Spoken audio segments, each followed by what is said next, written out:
இன்றைக்கு கேட்கிறத பற்றி ஒரு காரியத்தை பேசி நான் ஜெபிக்க விரும்புகிறேன். 2 கொரிந்தியர் 10ஆம் அதிகாரம் 3 முதல் 5ஆம் வசனத்தை பாருங்க. நாங்கள் மாம்சத்தில் நடக்கிறவர்களாக இருந்தும் மாம்சத்தின்படி போர் செய்கிறவர்கள் அல்ல. எங்களுடைய போராயுதங்கள் மாம்சத்திற்கு ஏற்றவைகளாக இராமல் அரண்களை நிர்மூலமாக்குகிறதற்கு தேவ பலம் உள்ளவைகளாக இருக்கிறது. அவைகளால் நாங்கள் தர்க்கங்களையும் தேவனை அறிகிற அறிவுக்கு விரோதமாய் எழும்புகிற எல்லா மேட்டிமையையும் நிர்மூலமாக்கி எந்த எண்ணத்தையும் கிறிஸ்துவுக்கு கீழ்ப்படிய சிறைப்படுத்துகிறவர்களாய் இருக்கிறோம் என்று வாசி. பேசுகிறதுல 3வது ஒரு காரியம். முதலாவது சொன்னேன், பேசும்போது எப்படி பேசணும்? ஃபர்ஸ்ட் ஒன், லிசன் பண்ணும்போது லிசன் வித் பேஷன், வாஞ்சையோடு விருப்பத்தோடு கேட்கணும். 2வது லிசன் வித் பேஷன்ஸ், பொறுமையாக கேட்கணும்.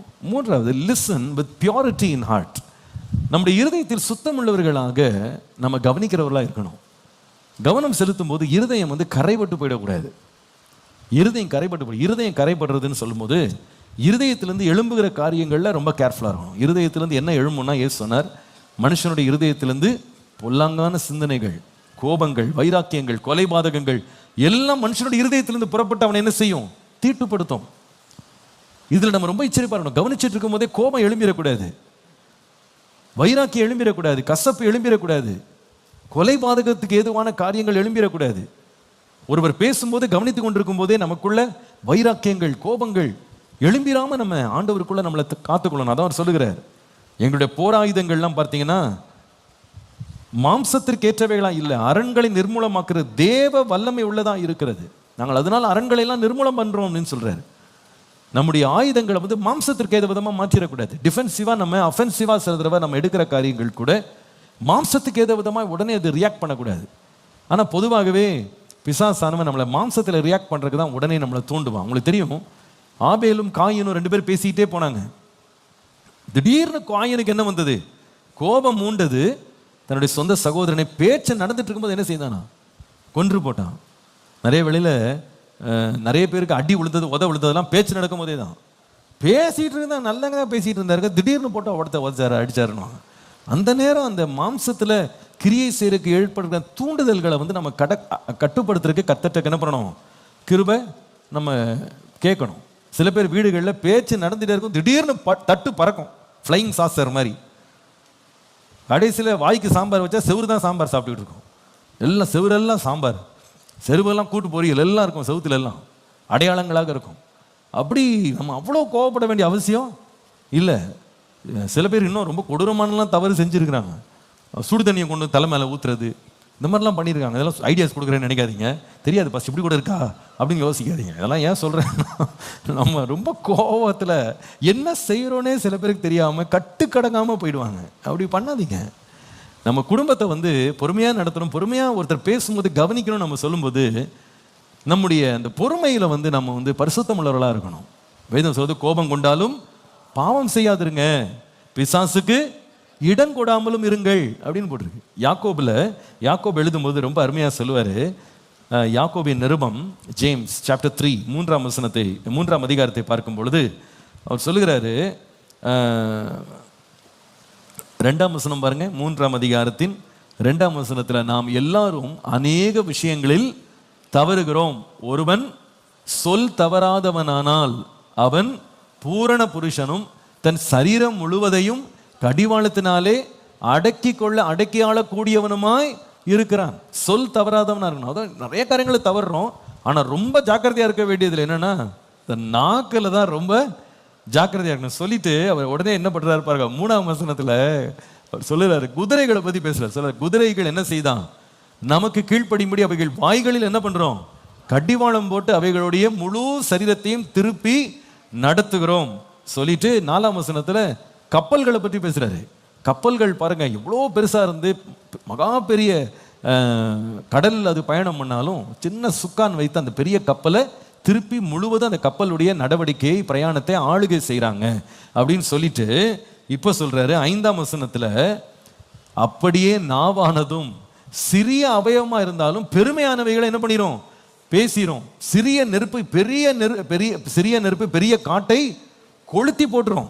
அதனால என்ன செய்யணும்னு சொன்னா, இந்த 6ஆம் வசனத்துல இந்த நெருப்பு, இந்த நாவு வந்து நெருப்பை போன்றது. அநீதி நிறைந்த ஒரு உலகமா இருக்கு. நம்முடைய அவயவங்களை நாமானது முழு சரீரத்தையும் கரைப்படுத்தி ஆயுள் சக்கரத்தை என்ன செய்யும்? கொளுத்தி விடுகிறதா இருக்கும்.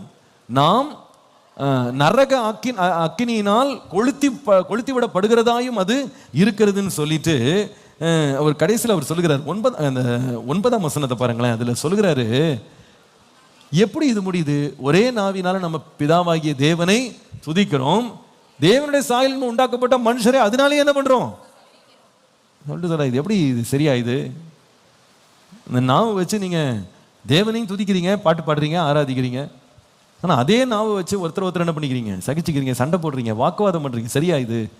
அது சொல்லிட்டு கேட்கிறாரு 10ஆம் வசனத்துல, ஒரே வாயிலிருந்து துதித்தலும் சபித்தலும் புறப்படுகிறேன் சகோதரரை, இப்படி இருக்கல் ஆகாது. 11ஆம் வசனத்துல, ஒரே ஊற்று கண்ணிலிருந்து தித்திப்பும் கசப்பான தண்ணீர் சுரக்குமோ? வருமா?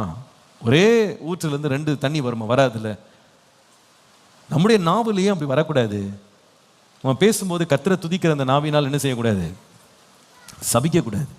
இது நாம் எடுக்க வேண்டிய ஒரு தீர்மானம். லிசன் பண்ணும்போது அந்த லிசனிங் டைம்லேயே, கவனிக்கிற நேரத்திலேயே நாம் கோபத்தினால் நம்முடைய சரீரத்தை கரைப்படுத்தி விடாதபடி கர்த்தர் நமக்கு கிருபை தரணும். நம்ம ஜெபிக்கணும். கோபத்தினால கரைப்பற்றக்கூடாது. நிறைய வேளை கோபம் நம்மளை ரொம்ப கரைப்படுத்திடும். ஆனால் நம்ம ரொம்ப எச்சரிப்பாகவும் ஜாக்கிரதையாகவும் இருக்க வேண்டும். நம்ம கவனிச்சுட்டு இருக்கும் போதே ஆவியானவர் நமக்கு நல்ல பொறுமையும் நமக்கு சகிப்பையும் கொடுக்கணும். நம்ம அதிகமாக ஜெபிக்கணும். கொஞ்சம் மனம் பதறிட்டோன்னா நம்ம என்ன பேசுகிறோன்னு நமக்கே தெரியாது. அன்றைக்கு கூட மோசே பாருங்க, இத்தனை லட்சம் புருஷரை ஸ்திரீகளை வந்து அடிமைத்தனத்திலிருந்து விடுவித்து நடத்திட்டு வரும்போது நடுவில் கொஞ்சம் மனம் பதறி அவர் என்ன செய்தார்? பேசி போட்டு அடித்த அடியில் தண்ணி வந்தாலும் வாக்குத்தத்தம் பண்ணப்பட்ட பூமிக்குள்ளே நீ போக மாட்டாய், ஜனங்களுக்குள்ளே நீ என்னை கனவீனப்படுத்திட்டாயின்னு ஆண்டவர் சொன்னார். அந்த ஒரு நிமிஷம் தான், அந்த ஒன் மினிட் ஆஃப் மேட்னஸ் சொல்லுவாங்க. அந்த ஒரு நிமிஷம் நமக்குள்ளே ஏறுற அந்த பித்து வந்து நம்மளை ஒரு மாதிரி பண்ணிடும். என்ன செய்கிறோன்னே தெரியாமல் பேசிடுவோம். நம்ம உடனே ரெஸ்பாண்ட் பண்ணிவிடுவோம். ஆண்டவர்கிட்ட கிருபை கேட்கணும். ஒவ்வொரு நாள் லிசன் பண்ணும்போது கோபம் எனக்குள்ளே பற்றி எரியாதபடி என்னை தயவுசெய்து பார்த்துக்கிடுங்க ஆண்டவரே, என்னை பாதுகாத்து கொள்ளுங்கன்னு சொல்லி கர்த்தர்ட்ட கிருபை நாம கேட்க வேண்டியது ரொம்ப அவசியம். நம்ம ஒரே நாவினால் துதிச்சிட்டோம் சபிச்சிட்டும் இருக்கிற பழக்கங்களை நம்ம விட்டு ஒழிய வேண்டும். நம்ம வீட்டிலலாம் பார்த்தீங்கன்னா ஒவ்வொன்றுக்கு ஒரு பாத்திரம் வச்சுருப்போம். சில பாத்திரங்கள் பால் காய்க்கிறதுக்கு மட்டும் வச்சுருப்போம். அந்த பாத்திரத்தில் என்ன பண்ண மாட்டோம்? அரிசியை உலைய வைக்க மாட்டோம் இல்லையா? அது பாலுக்குன்னு வச்சுருப்போம். அதில் வேறு ஏதாவது பொருளை நம்ம சமைச்சிட்டு செஞ்சுட்டு கொண்டு போய் அதில் பாலை ஊற்றி காய வச்சோன்னா என்ன ஆகிடும்? பால் கெட்டு போயிடும், தெரிஞ்சு போயிடும் இல்லையா? அப்புறம் சொல்லுவோம், இதுக்குன்னே வச்சுருக்கேன் நான், அதை வந்து நான் வேறு எதுக்கும் நான் பயன்படுத்த மாட்டேன். தோசைக்குன்னு ஒரு பேன் வச்சுருப்போம் இல்லையா? அது அந்த தோசைக்குன்னு வச்ச அந்த கல்லில் தோசை மட்டும் தான் ஊற்றணும். அதில் போய் அரிசியை வறுத்துக்கிட்டு இருந்தீங்கன்னா முடிஞ்சு போச்சுக்காத. அதுக்கு அடுத்த நாள் தோசை டிசைனாக வரும் இல்லையா? ஒட்டாது அதில். அப்போ அதுக்குன்னு தனித்தனியாக வச்சுருக்கோம். இதுக்கு பயன்படுத்துகிறத இன்னொன்றுக்கு பயன்படுத்துகிறோம். அதே போல் கர்த்தர் நமக்கு கொடுத்த நாவிலையும் கர்த்தரை துதிக்கிறோமா? நம்ம வாய் எப்பொழுதுமே பரிசுத்தமாக இருக்கணும்னு காத்துக்கொள்கிற கர்த்தர்ட்ட கிருபை கேட்கணும். ஆண்டவரே, நான் வந்து கவனிச்சுட்டே இருக்கும்போது எனக்குள்ள கோபம் எழும்பிடாதபடி என்னை பாதுகாத்து கொள்ளும். நிறைய பேர் ஆரம்பத்தில் நல்லா தான் கவனிப்பாங்க, திடீர்னு என்ன ஆயிரும், அது ஒரு மாதிரி போயிடும். வண்டி நல்லா தான் பேசிகிட்டு இருந்தாங்க, அதுக்குமா திடீர்னு என்ன ஆயிரும், 2 துருவங்களாக போயிடும்.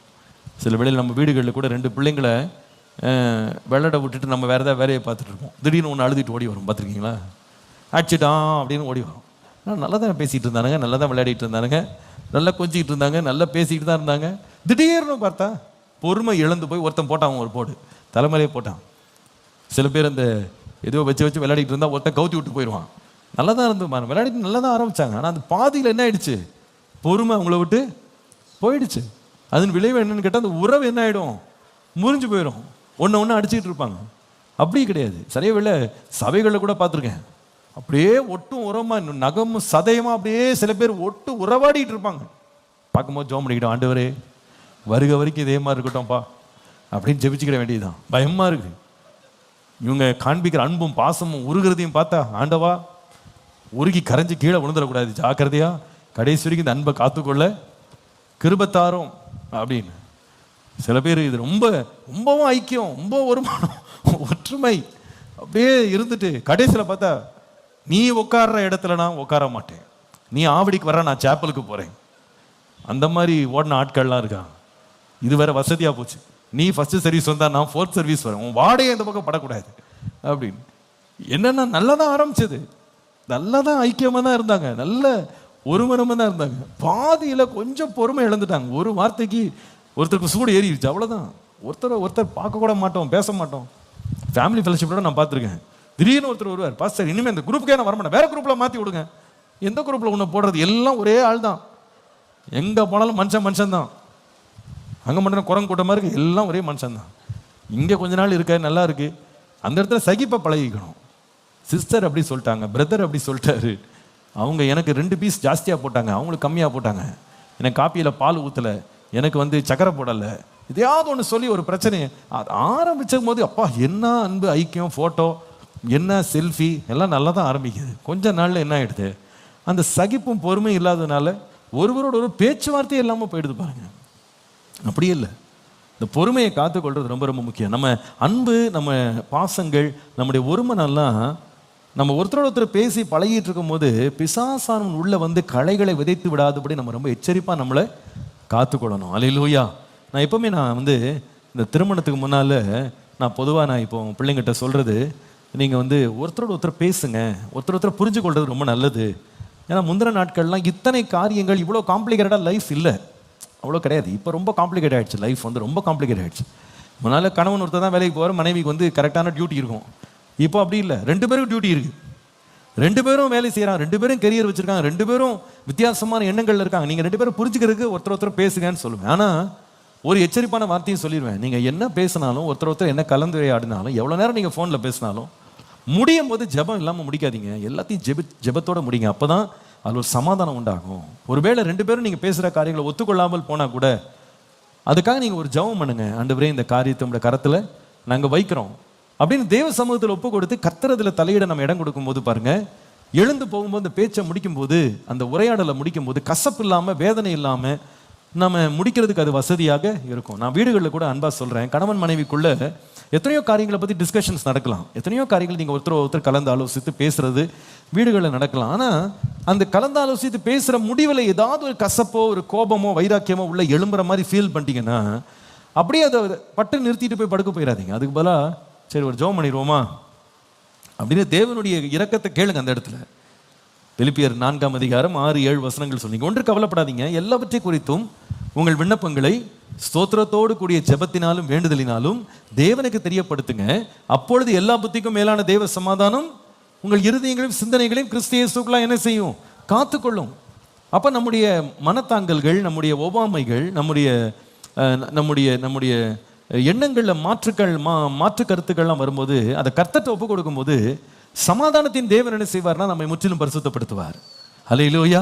அன்றைக்கி ராத்திரி பேசி முடிச்சுட்டு படுக்கும்போது நம்ம மனசில் கொஞ்சம் லேசாக வருத்தங்கள் இருந்தால் கூட, கொஞ்சம் மனத்தாங்கல்கள் இருந்தால் கூட, முடிஞ்சு போகும்போது எப்படி போவோம்னா, சரி கர்த்தர்ட்ட விட்டு கொடுத்துட்டோம், கர்த்தர் பார்த்து கொள்ளுவார், அவருடைய சமாதானம் அதில் ஆளுகை செய்யும். அடுத்த நாள் நம்ம ஒருத்தர் சந்திக்கும் போது விரோதிகளாக, பகைஞராக அல்ல, நண்பர்களாக பார்ப்போம்.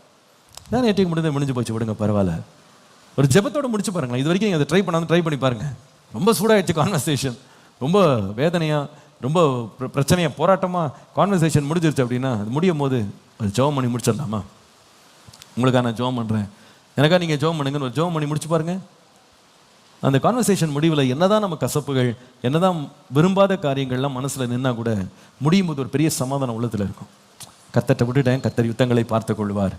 அந்த ராத்திரி படுக்கும்போது சமாதானத்தோடு படுக்க முடியும், காலில் எழும்பும்போது தெளிந்த மனதோடு எழும்ப முடியும். பிசாசுக்கு நம்ம என்ன செய்ய மாட்டோம், இடம் கொடுக்க மாட்டோம். சில பேர் பார்த்தீங்கன்னா பேசி முடிச்சுட்டு லைட்டெல்லாம் ஆஃப் பண்ணிடுவாங்க, ஆனால் கண்ணு விழித்து அப்படியே ஆந்தையை போல இருப்பார், அவுல் மாதிரி அப்படியே முடிச்சுட்டு இருப்பாங்க.